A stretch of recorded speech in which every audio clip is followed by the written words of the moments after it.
Family is supposed to protect you. But what happens when the person you trust the most turns against you? My own sister stole the one thing that meant the world to me. She thought she could take it, lock the door, and push me aside like I was nothing. But what she didn't know was that the room she claimed as hers wasn't really hers at all, because the true owner was standing right in front of her. My name is David, and this is a story of how my sister, Linda, betrayed me in the cruelest way possible. Before I continue, make sure you subscribe to the channel and hit the notification bell so you never miss stories like this one. And trust me, you'll want to stay until the end, because the twist in this story will leave you speechless. Growing up, Linda and I were inseparable. She was 2 years younger than me, always run behind me, always looking for protection. I was the older brother, the one who fixed her bike when she fell, who helped with homework, who defended her when kids at school made fun of her. And when our parents passed away, I thought our bond would only grow stronger. After all, family was all we had left. Or at least that's what I believed. The house our parents left behind was more than just bricks and wood. It was filled with laughter, warmth, and memories that carried us through the darkest days. For me, my old bedroom was sacred. It wasn't just a place to sleep. It was where Dad read me bedtime stories, where Mom left her notes of encouragement on my desk, where we gathered during storms and told each other everything would be all right. But to Linda, it was just another room. One winter afternoon, I returned home after a long day at work. The house was quiet, too quiet. As I walked upstairs, I noticed something strange. My bedroom door was shut tight, and for the first time ever, locked. Confused, I knocked gently. "Linda, why is my door locked?" After a moment, she opened it just a crack, and the look on her face, I'll never forget it. Smug, cold, almost victorious. "This isn't your room anymore, David," she said. "From now on, it's mine. You can sleep in the guest room. Or, better yet, maybe it's time you moved out." I laughed, thinking it was a bad joke. But when I pushed the door open, my heart sank. My furniture was gone. My shelves were empty. The photographs of Mom and Dad that I kept above the desk were missing. In their place were Linda's clothes, Linda's bed, Linda's decorations. It was as if she had erased me. "Linda, this is my room," I whispered, still in shock. Mom and Dad aren't here anymore," she snapped, cutting me off. "And I need this space. You're just clinging to the past. Grow up, David. Move on." Her words stung more than anything I had ever heard in my life. That night, I lay awake in the guest room, staring at the ceiling. The house felt different, colder, as if my parents' warmth had been ripped away with every photo she had removed. And for the first time, I realized something. Blood may make you family, but it doesn't guarantee loyalty. Linda thought she had won. She thought she had pushed me aside and taken what she wanted. But what she didn't realize was that the room she now called hers was never truly hers to begin with. Because the house, every single wall, every single brick, had a secret. And that secret was about to change everything. The days that followed were some of the hardest of my life. Every morning, I walked past what used to be my room, only to hear Linda laughing inside, talking on the phone with her friends, boasting about how she had finally claimed the master bedroom. It wasn't just a room to her. It was a victory. and every word she spoke felt like another knife in my chest. One evening, I overheard her telling a friend, "David's too soft. He'll never fight me on this. Besides, he has nowhere else to go. I own him now." Those words burned, not because they were true, but because she believed them. I want to confront her, to yell, to demand she respect the house our parents left behind. But every time I opened my mouth, the image of Mom and Dad stopped me.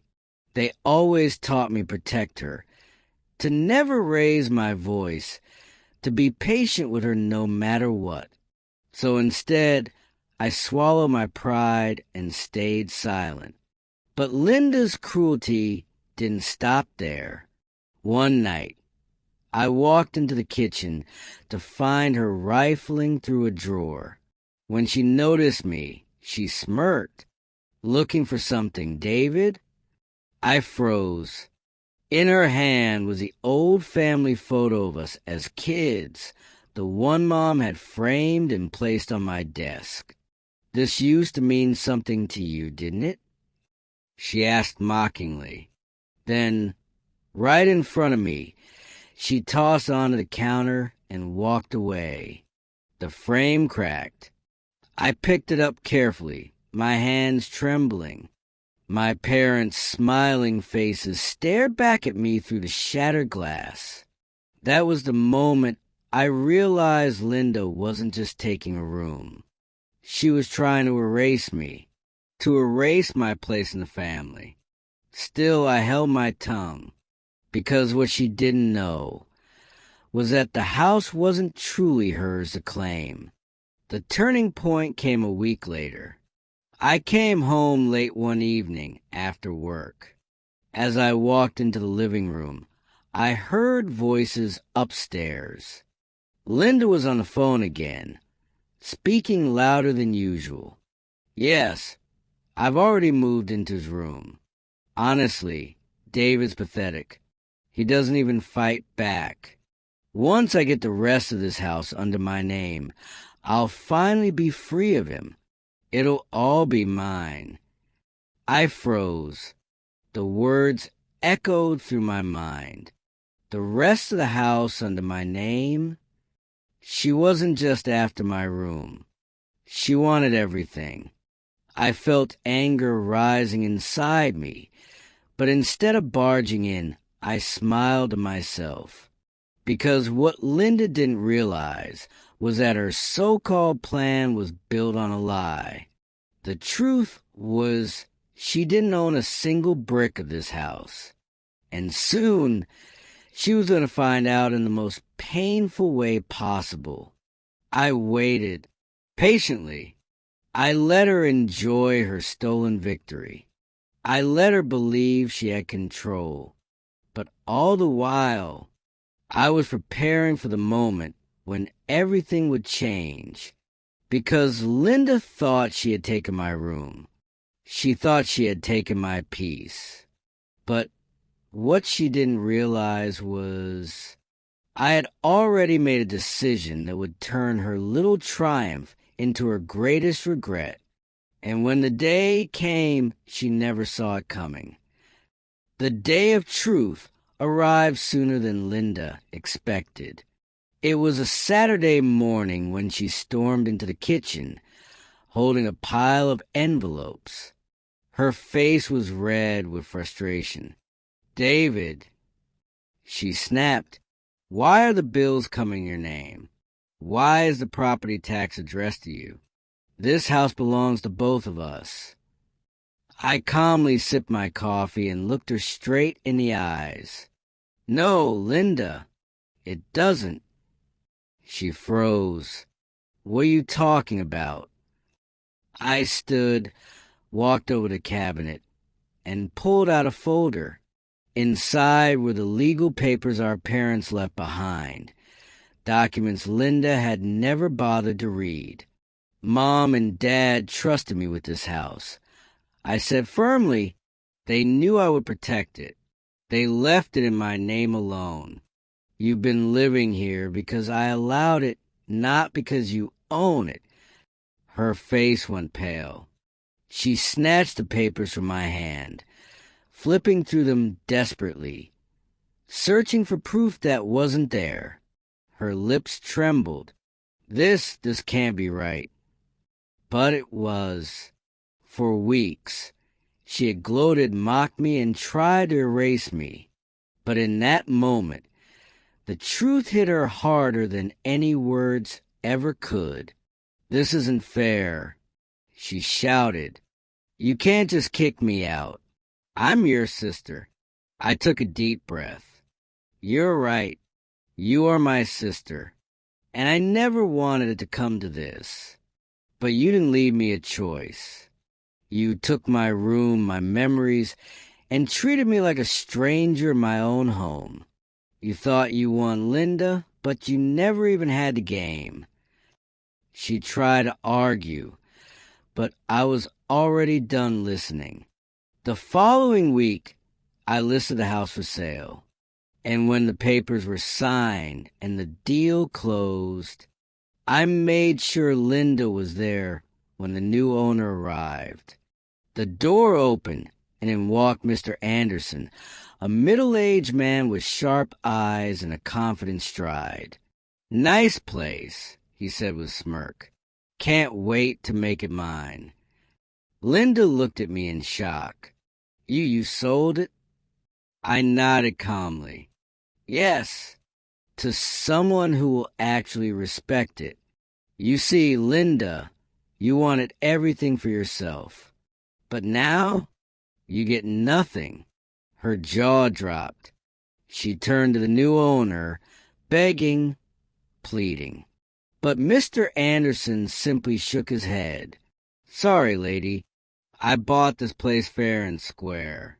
You're trespassing now." And just like that, Linda's world crumbled, watching her pack her bags, tears streaming down her face. I felt a strange mix of emotions: anger, sadness, relief. Part of me still loved her. She was my sister after all. But another part of me knew this was the only way she would learn. Family isn't about taking. It's about respecting, loving, protecting. And maybe, just maybe, one day Linda would understand that. But until then, the house was gone. The room was gone. And so was she. So remember, sometimes the people closest to us will betray us in ways we never imagined. But in the end, the truth always comes out. And those who take what isn't theirs eventually lose everything.